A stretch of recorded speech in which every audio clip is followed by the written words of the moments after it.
श्री स्वामी समर्थ. नमस्कार मंडळी. तर पवित्र श्रावण महिन्याला सुरुवात झालेली आहे आणि बरेच जण या पवित्र श्रावण महिन्यामध्ये तर ते शिवलीला अमृत त्याचे संपूर्ण अध्याय वाचतात, श्रवण करतात. ज्यांना काही कामामुळे शक्य होत नाही त्यांनी फक्त शिवलीला अमृतामधील 11वा अध्याय जरी श्रवण केला किंवा पठण केला तर संपूर्ण शिवलीला अमृत ग्रंथाचे फळ प्राप्त होते असं म्हटलं जातं. तर त्यामुळे आजच्या या व्हिडिओमध्ये आपण शिवलीला अमृत अध्याय 11वा त्याचा मराठी कथासार काय आहे हे आपण आजच्या व्हिडिओमध्ये जाणून घेणार आहोत. त्यासाठी हा व्हिडिओ शेवटपर्यंत नक्की पहा. चॅनलवरती नवीन असाल तर चॅनलला नक्की सबस्क्राईब करून सोबतच बेल घंटाही प्रेस करा. चला तर मग पटकन व्हिडिओला आपण सुरुवात करूयात. ओम श्री गणेशाय नमः. ओम दत्तात्रेय नमः. ओम सरस्वते नमः. ओम नमः शिवाय. शिवलीला अमृत हा श्रीधर स्वामी नाजरेकर यांनी लिहिलेला मराठी काव्यग्रंथ आहे. काशी विश्वेश्वराच्या देवळात बसून त्यांनी हा ग्रंथ लिहिला. शिवलीला अमृत ग्रंथामध्ये 14 अध्याय असून एकूण 2450 ओव्या आहेत. स्कंदपुराणातील ब्रह्मोत्तरखंडात वर्णन केलेल्या शिवलीलावर आधारित श्री शिवलीला अमृत हा एक दिव्य आणि सिद्ध ग्रंथ आहे.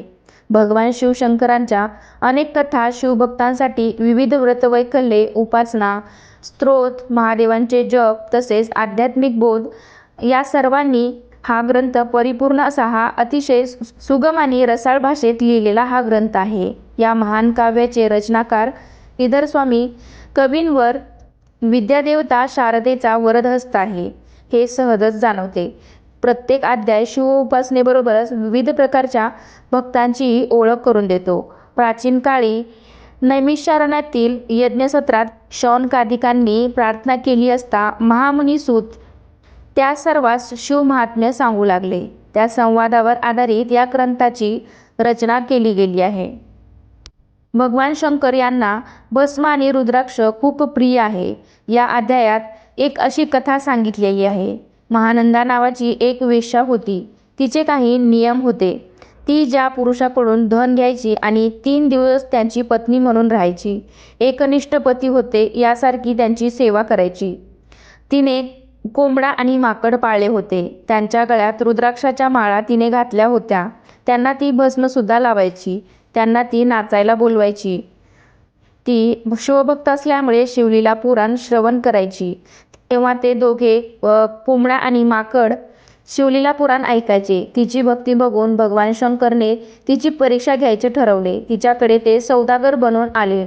त्यांच्याकडून धन घेऊन 3 दिवसासाठी तिनं त्यांना सेवा करण्याचे वचन दिले. शंकर भगवानने तिच्याकडे त्यांचे दिव्यलिंग वस्तू ठेवायला दिली आणि सांगितले की ही माझी किमती वस्तू आहे. हिला काही झाले तर मी जीव देईल. त्यानंतर अचानक तिच्या घराला आग लागली. ते लिंग भस्मसात झाले आणि ते सौदागर जीव देतो. ती वेश्या असली तरी 3 दिवसासाठी त्यांची पत्नी असल्यामुळे ती सुद्धा जीव देते. तिची ही निष्ठा बघून भगवान शंकर तिच्यावरती प्रसन्न झाले. तिला शिवपदाला घेऊन गेले. यामधील कुकट आणि मरकट म्हणजेच कोंबडा आणि माकड हे पुढे राजपुत्राच्या जन्माला आले. एक राजाचा मुलगा झाला तर दुसरा धनाच्या मुलाच्या जन्माला आले. तर या संस्कारामुळे ते शिवभक्त होतात.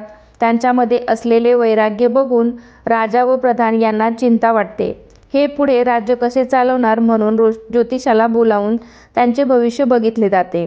ज्योतिषी सांगतो की या राजपुत्राची 12 वर्षे भरली आहेत. आता मृत्यू पावेल आणि त्याप्रमाणे तसे घडते सुद्धा. यावर उपाय काय म्हणून ज्योतिषी राजाला सांगतो. 4 वेदात सार म्हणून हा रुद्राक्ष हे शंकराला प्रिय आहे.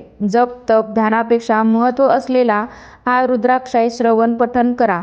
त्याप्रमाणे या राजाने भद्रसेनाने हजारो आवर्तने रुद्राध्यायाची केली आणि त्यांचा मुलगा जिवंत झाला.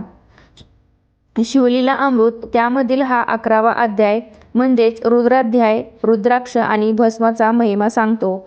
संपूर्ण शिवलीला अमृत न वाचता हा 11वा अध्याय जरी वाचला तरी पुण्य मिळते असे म्हटले जाते. शिवलीला अमृत या ग्रंथाचे श्रवण पठण जो कोणी करेल त्याला आयुष्य, आरोग्य, ऐश्वर्य प्राप्त होईल असे म्हटले जाते. सर्व दुःखे नाश होऊन अंती शिवलोक प्राप्त होतो.